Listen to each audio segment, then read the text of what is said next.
Bonjour, je m'appelle Olivier Pépin. Je vais vous présenter le jeu que j'ai mis au point qui s'appelle le Capémo.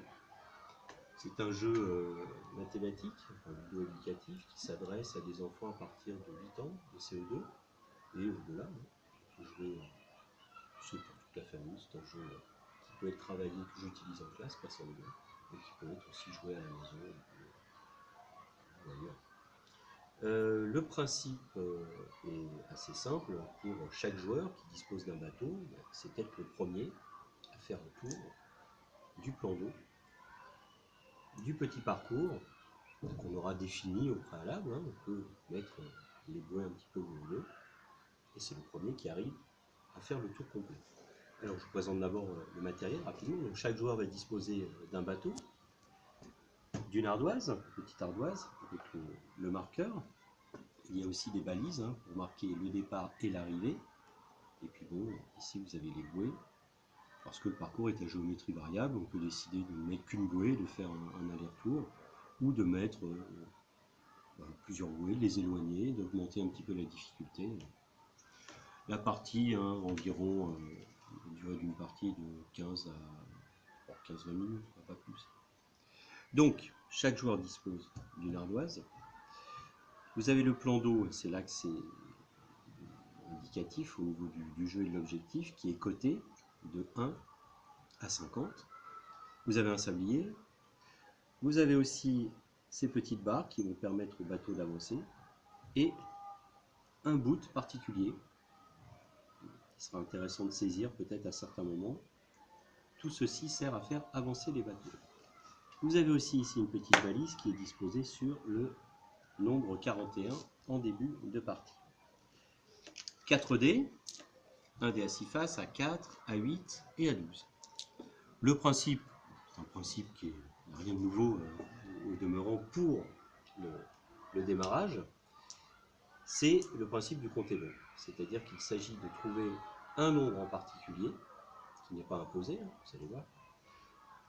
En lançant les 4 dés, on a le droit aux 4 opérations, et il s'agit d'utiliser au moins 2 dés pour faire une opération, pour valider son calcul. Alors maintenant, l'objectif, c'est de faire le tour du plan d'eau, et de revenir sur la ligne d'arrivée le premier. Alors comment se déplacer? C'est là où le jeu devient un petit peu intéressant et stratégique. C'est que, imaginons que j'ai le bateau bleu, je vais essayer d'aller dans la direction qui m'intéresse le plus pour passer au plus près de la bouée et pour pouvoir ainsi faire le parcours le plus court. Donc en l'occurrence, au premier tour, je vais essayer de choisir comme cap plutôt quelque chose aux alentours de 12, 13, 14, 15, voire 16. Disons peut-être entre 10 et 16. Ça veut dire que quand on lance les dés, tout le monde joue en même temps bien sûr, il faut être le plus rapide pour écrire sur son ardoise le calcul dont le résultat sera mon cap. Alors, par exemple, si je décide d'aller vers le 13, 14, voilà, je choisis un intervalle, alors je réfléchis bien sûr avant de jouer. Une fois que les dés sont lancés, bon, ben là en l'occurrence, je me dis tiens, 8 plus 5 ça fait 13, j'écris mon opération. 8 plus 5 égale 13. Je retourne.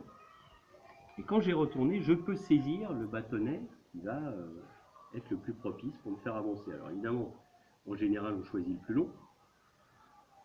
Mais s'il a déjà été pris à ce tour-là, eh bien, je serai obligé d'en prendre un autre, et ainsi de suite.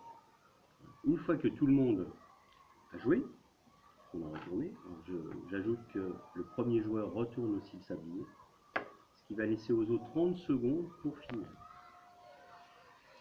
Tout le monde a écrit une opération, tout le monde a pris un bâtonnet.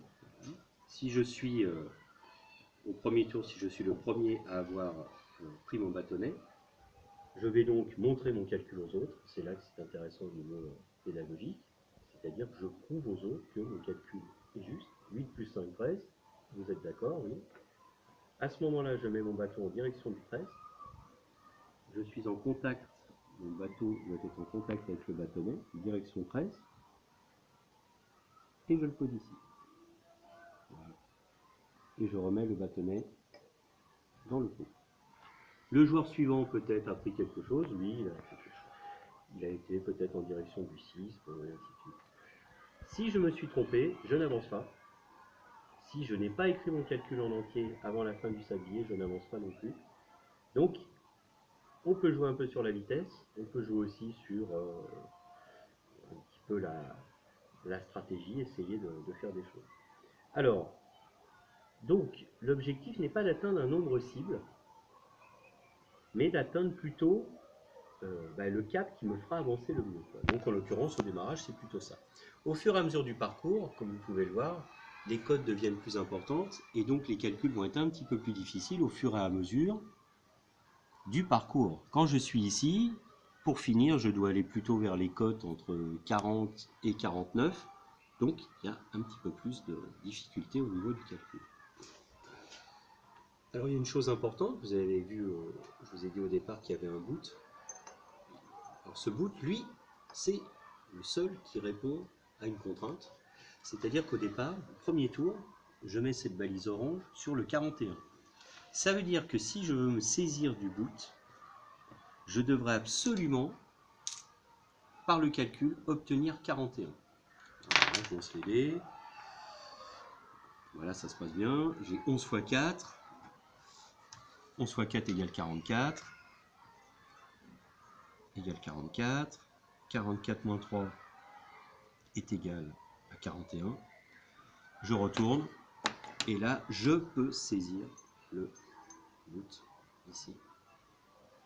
Alors ce boot est vraiment très intéressant car il n'est pas du tout soustrait à ou soumis plutôt à une direction. C'est-à-dire que quand mon bateau est ici, si j'ai réussi à prendre le boot, je vais pouvoir le tournicoter comme je veux et contourner la bouée. Et je ne suis pas du tout obligé d'aller dans la direction 41. Je vais dans la direction que je souhaite. Je place mon boot, hop, j'essaie de le tourner au plus court, autour de la bouée, au plus près plutôt. Et je me place ici.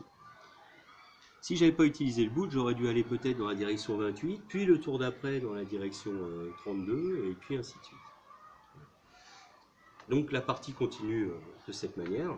Alors, on peut ajouter certaines petites contraintes, c'est ce que je fais si un adulte joue avec des enfants, ou si des enfants jouent ensemble. C'est-à-dire que, à l'issue du premier tour, celui qui est en tête, imaginons après le premier tour qu'on ait une configuration comme celle-là, voilà, quelque chose comme ça, disons. Celui qui est en tête, d'abord au tour d'après, présentera son calcul en premier et avancera en premier. Mais lui, il a la contrainte supplémentaire d'être obligé d'utiliser les 4 dés pour obtenir quelque chose. Alors, moi, si je suis là, par exemple, je vais essayer d'aller plutôt dans la direction entre 21 peut-être et 25. Mais là, je serai obligé d'utiliser les 4 dés. À chaque tour, on relance, on remet le boot. Le tour suivant, on avance la balise d'une case, et ainsi de suite. Alors, ce jeu a été testé par beaucoup d'élèves, beaucoup d'enfants depuis sa création pour arriver aux règles actuelles. Et vous avez, si vous le souhaitez, moyen d'obtenir des vidéos qui ne seront pas mises en ligne mais à la demande avec de véritables situations en classe ou à l'étude ou ailleurs. Vous verrez des enfants qui pratiquent pour vous donner une idée du jeu. Voilà, c'était le Capévo.